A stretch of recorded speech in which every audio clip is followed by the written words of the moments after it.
সুপ্রিয় দর্শক আসসালামু আলাইকুম। Welcome back to my channel cooking studio by Arin. আজকের পর্বে আপনাদেরকে শুধুমাত্র ময়দা আর চিনি দিয়ে সবথেকে সহজে তৈরি অসম্ভব মজার একটা নাস্তার রেসিপি তৈরি করে দেখাবো। আর এই নাস্তাটি তৈরি করার প্রসেস এতটাই ইজি যে কেউ খুব সহজে তৈরি করে নিতে পারবেন। একবার তৈরি করে দেখবেন, পরিবারের ছোট বড় সবাই এটাকে অনেক বেশি পছন্দ করবে আর অনেক মজা করে খাবে। নাস্তা তৈরি করার জন্য আমি একটি মিক্সিং বোলের মধ্যে নিয়ে নিচ্ছি 1.5 কাপ পরিমাণ ময়দা। এরপর এর মধ্যে দিয়ে দিচ্ছি 1 চামচের 4 ভাগের 1 ভাগ পরিমাণ লবণ, আর 1 চামচ পরিমাণ দিয়ে দিচ্ছি বেকিং পাউডার। আর এটা কিন্তু বেকিং সোডা না, যেটাকে খাবার সোডা বলে, ওটা কিন্তু না, এটা হচ্ছে বেকিং পাউডার। যেই বেকিং পাউডারটিকে কেক তৈরি করতে ব্যবহার করা হয় ওটাই হচ্ছে এই বেকিং পাউডার। তো এখন লবণ আর বেকিং পাউডার খুব ভালো করে মিশিয়ে নিলাম। তো মিশিয়ে নেওয়ার পর এখন এর মধ্যে অ্যাড করে দিলাম 2 টেবিল চামচ পরিমাণ সয়াবিন তেল। এখন তেলটিকে এইভাবে ঘষে ঘষে ময়দার সঙ্গে খুব ভালো করে মিশিয়ে নিতে হবে।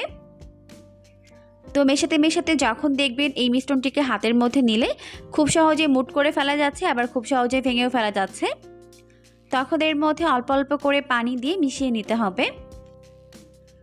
আর পানি এখানে অবশ্যই অল্প অল্প করে দিতে হবে, এতে করে কিন্তু ডোটি পারফেক্ট হবে। তো অল্প অল্প করে পানি দিয়ে মেখে আমি এরকম একটি সফট টাইট ডো তৈরি করে নিয়েছি। এখন এই ডোটিকে খুব ভালোভাবে এভাবে মাখতে হবে। ডোটিকে আপনি যত ভালোভাবে মাখবেন আপনার নাস্তাগুলো কিন্তু ততটাই পারফেক্ট হবে। তাই একটু সময় নিয়ে ডোটিকে খুব ভালো করে সফট করে মেখে নিতে হবে। তো মেখে নেওয়া হয়ে গেলে এখন আমি এটাকে হাতের মধ্যে নিয়ে এরকম একটা গোলাকার শেপ দিয়ে নিলাম। এখন এই ময়দার ডোটিকে আমি 10 মিনিটের জন্য রেস্টে রেখে দিচ্ছি। এখন 10 মিনিট পর ময়দার ডোটি খুব ভালো মতো সেট হয়ে গেছে। এখন এটাকে আমি আবারও ভালো করে একটু মেখে নিচ্ছি। তো ভালো করে মেখে নেওয়ার পর এখন আমি এই ডোটিকে 6টি ভাগে ভাগ করে নিচ্ছি। এখন বাকি ডোগুলোকে ঢেকে রেখে আমি এখানে একটি ডো নিয়ে নিলাম।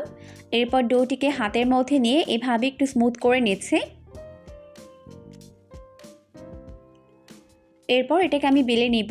তো বেলার জন্য আমি এখানে একটু কর্নফ্লাওয়ার দিয়ে দিচ্ছি, আপনারা চাইলে এখানে ময়দাও ব্যবহার করতে পারবেন। এরপর এই ডোটিকে আমি যতটা সম্ভব পাতলা করে বেলে নিব, বেলে বড় একটা রুটি তৈরি করে নিব। তো এখন বেলে নেওয়া হয়ে গেছে, এটাকে আমি এরকম একটা বড় রুটি তৈরি করে নিয়েছি। এখন এই রুটিটিকে আমি একটি সাইডে রেখে দিচ্ছি। এরপর এখন আমি এখানে একটি বোল নিয়েছি, আর এই বোলের মধ্যে দিয়ে নিয়েছি 4 চামচ পরিমাণ কর্নফ্লাওয়ার। আপনারা এখানে কর্নফ্লাওয়ারের পরিবর্তে ময়দা ব্যবহার করতে পারবেন। এরপর এখন আমি এর মধ্যে দিয়ে দিয়েছি 3 টেবিল চামচ পরিমাণ সয়াবিন তেল। এখন কর্নফ্লাওয়ার আর সয়াবিন তেল খুব ভালো করে মিশিয়ে নিচ্ছে। তো এখন খুব ভালো করে মিশিয়ে নেওয়া হয়ে গেছে। আর এখন আবার সবগুলো রুটি তৈরি করে নেওয়া হয়ে গেছে। আমি 6টা রুটি তৈরি করে নিয়েছি, আর এরকম বড় করে পাতলা করে। এখন আমি এর উপরে এইভাবে কর্নফ্লাওয়ার আর সয়াবিন তেলের মিশ্রণটিকে দিয়ে দিয়েছি। এরপর পুরো রুটিতে ভালোভাবে এইভাবে লাগিয়ে নিচ্ছে। এরপর এর উপর থেকে আমি আরও একটি রুটি দিয়ে দিচ্ছি।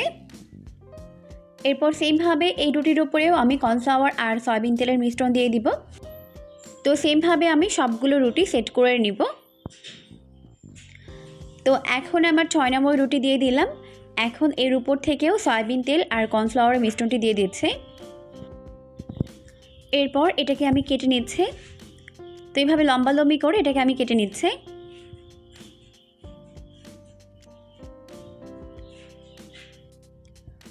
তো এখন কেটে নেওয়া হয়ে গেছে। এখন আমি এগুলোকে রোল করে নিচ্ছি। তো আমি এটা কীভাবে করে নিচ্ছি আমার হাতে থেকে লক্ষ্য করলেই বুঝতে পারবেন। আর রোলগুলোকে তৈরি করার সময় কিন্তু এভাবে একটু চেপে চেপেই করতে হবে। তো হয়ে গেছে। তো সেমভাবে আমি আরও একটি এর সঙ্গে অ্যাড করে দিচ্ছি। তো এখন হয়ে গেছে। তো সেমভাবে আমি সবগুলোকে তৈরি করে নিব। তো বাকি অংশগুলো দিয়ে আমি আরও 2টা নাস্তা শেপ তৈরি করে নিব, যেহেতু সাইডের অংশগুলো একটু ছোট, এই জন্য পরেরগুলোতে আমি 3টা করে অ্যাড করে দিচ্ছি। তো এখন আমার সবগুলো নাস্তার শেপ তৈরি করে নেওয়া হয়ে গেছে। তো এখন আমি এগুলোকে পাতলা করে বেলে নিব। তো বেলার সুবিধার্থে আমি উপরে একটু কর্নফ্লাওয়ার ছড়িয়ে দিলাম। এখন আমি এটাকে পাতলা করে বেলে নিচ্ছি। তো খুব বেশি চাপ দিয়ে কিন্তু বেলা যাবে না, আলতোভাবে চাপ দিয়ে এগুলোকে বেলে নিতে হবে। আর চারপাশে এভাবে ঘুরিয়ে ঘুরিয়ে কিন্তু আলতোভাবে চাপ দিয়ে বেলে নিতে হবে। আর একটা ব্যাপার লক্ষ্য করেছেন, আমি কিন্তু এটা বেলার সময় এটাকে উল্টে নেইনি, একটা সাইড থেকে এটাকে বেলে নিয়েছে। এতে করে নাস্তার শেপটি অনেক বেশি সুন্দর হবে। তো সেমভাবে আমি সবগুলোকে বেলে নিব, এরপর একটি সাইডে রেখে দিচ্ছি। এখন আমি শিরা তৈরি করে নিব। তো এই জন্য চুলায় একটা পাত্র বসিয়ে দিয়েছে। এরপর এখন এর মধ্যে দিয়ে দিচ্ছে 1.5 কাপ পরিমাণ চিনি। 1.5 কাপ চিনির জন্য আমি এর মধ্যে দিয়ে দিচ্ছি 1 কাপ পরিমাণ পানি। এখন এটাকে হাই ফ্লেমে জাল করে ঘন আঠালো একটা শিরা তৈরি করে নিব। তো এখন কিন্তু শিরা অনেকটাই ঘন হয়ে গেছে, এরকম হাতের মধ্যে নিলে চটচটে একটা ফিল হচ্ছে। তো এই পর্যায়ে আমি এর মধ্যে অ্যাড করে দিচ্ছি 1 চামচ পরিমাণ লেবুর রস। এতে করে শিরা ঠান্ডা হয়ে যাওয়ার পর আর জমে যাবে না। তো এরপর লেবুর রসটিকে খুব ভালো করে মিশিয়ে নিলাম। এখন আমাদের শিরা রেডি, এটাকে চুলা থেকে নামিয়ে রেখে দিচ্ছি।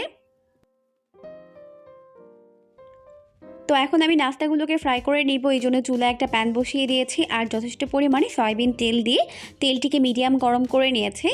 এখন এর মধ্যে আমি নাস্তার শেপটিকে দিয়ে দিচ্ছি। এখন চুলার আঁচটিকে মিডিয়াম ফ্লেমে রেখে এটাকে ভেজে নিব।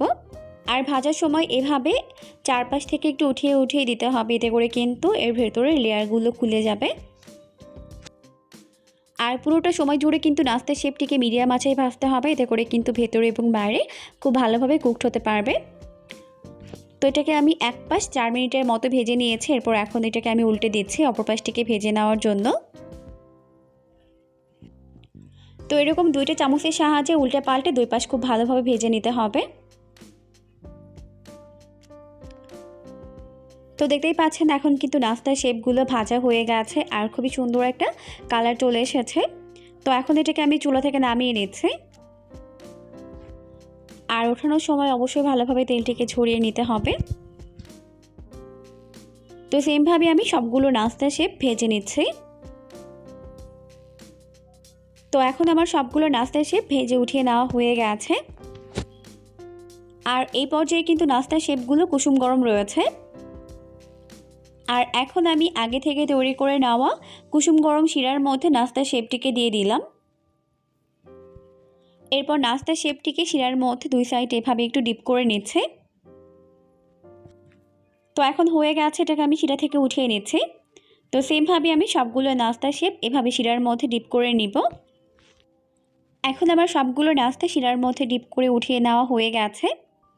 নাস্তাগুলো কিন্তু খেতে অসম্ভব মজার হয়, অবশ্যই বাসায় ট্রাই করবেন। দেখবেন পরিবারের ছোট বড় সবাই এটাকে অনেক বেশি পছন্দ করবে। আর এই নাস্তাগুলোকে একবার বানিয়ে অনেক দিন পর্যন্ত সংরক্ষণ করেও খেতে পারবেন।